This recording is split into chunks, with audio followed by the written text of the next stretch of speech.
Summer coaching app ద్వారా free coaching క్యాంప్కి ఇచ్చేసిన మన గౌరవనీయులు స్టేట్ స్పోర్ట్స్ అథారిటీ డైరెక్టర్ గారు రజనీ గారు, మన స్పోర్ట్స్ ఆఫీసర్ జిల్లా అధికారి గారు చంద్రశేఖర్ గారు, నాగరాజు గారు, పనికర్ రెడ్డి గారు, మన టౌన్ బ్యాంక్ సిఇఓ ప్రసాద్ గారు, జలజా గారు, నరేష్ బాబు గారు, శివ గారు, మణి గారు, హితేష్ గారు, దేవతి మేడం గారు, ఆసిఫ్ పీడి గారు, యూసుఫ్ గారు.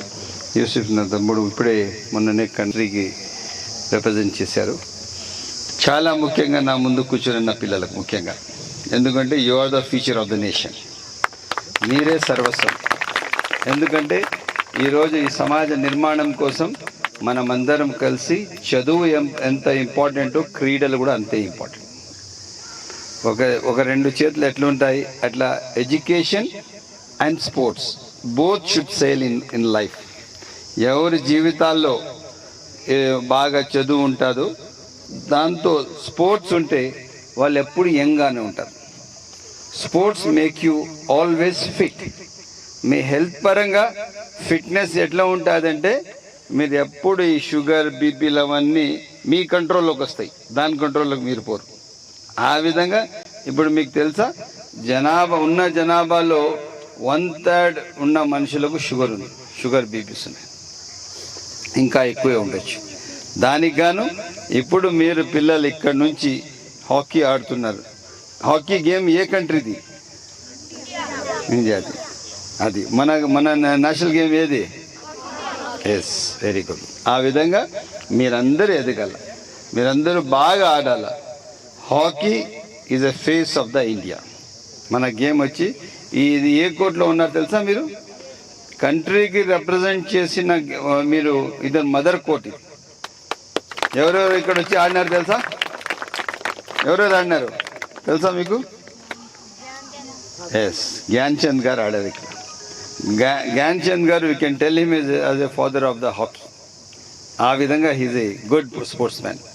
ఈరోజు మీకు రాష్ట్ర ప్రభుత్వంలో పెద్దలు చంద్రబాబు నాయుడు గారు 2% ఉండింది స్పోర్ట్స్కి ఉద్యోగాలు అవకాశం, 3% చేశాను.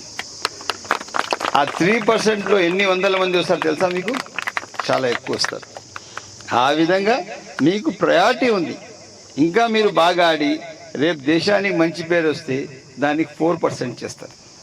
అర్థమైందా? మీ వలన ఎంతోమందికి ఉద్యోగాలు వస్తాయి.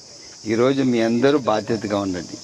మీరు ఎక్కడ కూడా కానీ గేమ్ పైన టోటల్ కాన్సన్ట్రేట్ చేయండి.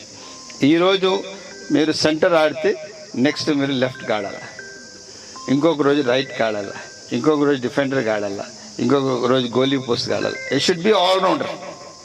అర్థమైందా? అప్పుడు you will be a best sportsman. అందుకోసం I'm very happy to see all. నేను ఇక్కడున్న పిల్లలు మీరు మాత్రం ప్రతిరోజు తెల్లవారి 6 గంటలకు వచ్చేయాలి స్పోర్ట్స్కి. ఆ విధంగా మన స్పోర్ట్స్ అథారిటీ ఆఫీసర్ గారికి నేను రిక్వెస్ట్ చేశాను. 6 to 8 మదనపల్లి టౌన్లో ఒక కోర్ట్ వచ్చి హాకీ కోసం, ఒక కోర్ట్ ఫుట్బాల్ కోసం, ఒక కోర్ట్ వచ్చింది క్రికెట్ కోసం. ఇవి కేటాయించల్లా. మదనపల్లి పిల్లలందరూ ఈ హాలిడేస్ మొత్తం మార్నింగ్ 6 to 8 ఎక్కడ కనబడతారంటే గ్రౌండ్లో కనబడాల, గ్రౌండ్లో ఆడుతూ ఉండాల. అదే కాకుండా స్విమ్మింగ్ నేర్చుకోవాలి. నేను చూస్తాను చాలామంది పిల్లలు ఈతకు పోయి ఈత కొట్టలేక కొంతమంది అక్కడక్కడ యాక్సిడెంట్స్ జరుగుతున్నాయి. అది జరగకూడదు. You should be a good swimmer.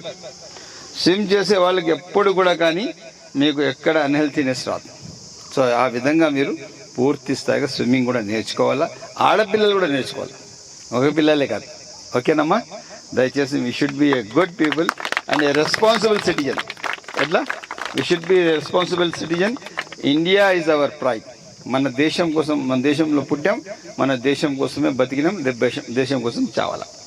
So ఆ కాన్సెప్ట్తో మనం అందరం ముందుకు నడవాలా. ఈరోజు బాస్కెట్బాల్ కానీ, వాలీబాల్ కానీ, ఇంకా షటిల్ కానీ, ఇవన్నీ గేమ్స్ యథావిధిగా మీ ఎక్కడెక్కడ సౌకర్యాలు ఉంటే అక్కడ ఆడుకోవచ్చు. అదేవిధంగా ఈరోజు పూర్తి స్థాయిగా స్పోర్ట్స్ కోసము గత 5 సంవత్సరాలు ఎక్కడ స్పోర్ట్స్ మీట్స్ కానీ ఏమి చూడలేదు. ఇప్పుడు మాత్రం ప్రభుత్వం చాలా స్పష్టంగా ఉంది. స్పోర్ట్స్ అనేది ఒక ప్రయారిటీ పెట్టారు ప్రతి ఒక్కరికి. ఇప్పుడు చూడండి, మేడం కంట్రీకి ఆడారు, మేడంకి డైరెక్టర్ వేసే అవసరం లేదు, ఎవరో పొలిటీషియన్కి వేసిండొచ్చు, పొలిటీషియన్ వేయకుండా మేడంకి డైరెక్టర్గా ఎందుకు వేశారు? మేడం ఉంటే 10 మందికి ఇంకా బెటర్ గేమ్. మేడం వచ్చి మీకు ఒక రోల్ మోడల్ అవుతారు. నేను కంట్రీకి ఎట్లా తెలుస్తారు? మేడం గేమ్ ఆడేశారు, టర్మ్ అయిపోయింది, రిటైర్డ్ అయిపోయారు, ఇంట్లో ఉన్నారు. సో మేడం కంట్రీకి రిప్రజెంట్ చేసినట్టు మీకు ఎలా తెస్తుంది? ఎప్పుడు మేడంకి సాప్లో డైరెక్టర్గా వేస్తే, ఎప్పుడు మేడం పబ్లిక్లోకి వస్తే అప్పుడు ఓ మేడం మనకు role model, being a lady she played for the country. ఈ విధంగా ప్రతి మనిషికి ఒక ప్రోటోకాల్ గుర్తింపు మనం తీసుకొని వస్తే సమాజంలో ఒక మెసేజ్ వెళ్తుంది. ఆ మెసేజ్ ఈరోజు పెద్దలు చంద్రబాబు నాయుడు గారు, నారా లోకేష్ గారు ఇస్తున్నారు. So that's what I tell you. Thank you అనడాలమ్మా. Wish happy game. Good morning అందరికీ. నా పేరు Rajani, international hockey player, Olympian. Present నేను అన్నమయ్య జిల్లా మదనపల్లిలోని బీటెక్ కాలేజ్ గ్రౌండ్లో, హాకీ గ్రౌండ్లోకి సమ్మర్ కోచింగ్ క్యాంప్ పిల్లలు ఈ రోజు నుంచి స్టార్ట్ చేయబోతున్నాడు మన sports authority of Andhra Pradesh. So మన sports authority of Andhra Pradesh main motto ఏంటంటే 8 years నుంచి 16 yearsలో పిల్లలకి ఈ 1 month డైట్తో సహా వాళ్ళకి ఎక్విప్మెంట్స్ ఇచ్చి పిల్లలందరూ వాళ్ళకి నచ్చిన స్పోర్ట్స్లో ఎంచుకొని వాళ్ళు ఆరోగ్యంగా, హెల్తీ పరంగా, మెంటల్లీ మంచిగా ఫిట్గా ఉండాలని ఈ ప్రోగ్రామ్ కండక్ట్ చేస్తున్నారు మన స్టేట్ వైడ్. మొత్తం 423 మండలంలో ఈ మంత్ మొత్తం సమ్మర్ కోచింగ్ క్యాంప్ అనేది స్టార్ట్ చేయబోతున్నారు. మన ఆంధ్రప్రదేశ్ గవర్నమెంట్ ప్రజెంట్ పాలసీ పరంగా కానీ, ఇన్సెంటివ్స్ పరంగా, జాబ్స్ పరంగా మన గవర్నమెంట్ పిల్లలకి చాలా సపోర్ట్ చేస్తుంది అనమాట. సో ఇందులో మంచిగా వాళ్ళకి నచ్చిన గేమ్ ఎంచుకొని మంచిగా టాలెంట్ ఉన్న వాళ్ళు కష్టపడి మంచి స్థాయికి ఎదిగి ఫ్యూచర్లో మన ఆంధ్ర నుంచి చాలామంది ఇంటర్నేషనల్ లెవెల్స్కి, కామన్వెల్త్, ఏషియన్ గేమ్స్, ఒలింపిక్ స్థాయికి ఎదగాలనేసి మన గవర్నమెంట్ ఆలోచిస్తుంది. సో యాజ్ ఎ శాప్ డైరెక్టర్గా నేను ఇక్కడ ఏం ఫెసిలిటీస్ ఉన్నాయి, ఏంటి, ఇంకా ఇంప్రూవ్మెంట్ కోసం ఇన్ఫ్రాస్ట్రక్చర్ పరంగా కూడా కానీ ఏదన్నా మనం ఏం ఇంప్రూవ్ చేయగలము అన్నీ కూడా కనుక్కొని నేను మన శాప్కి తెలియజేస్తాను. పిల్లలు మంచిగా కష్టపడాలి, మంచి స్థాయికి ఎదగాలి, మన గవర్నమెంట్ సపోర్ట్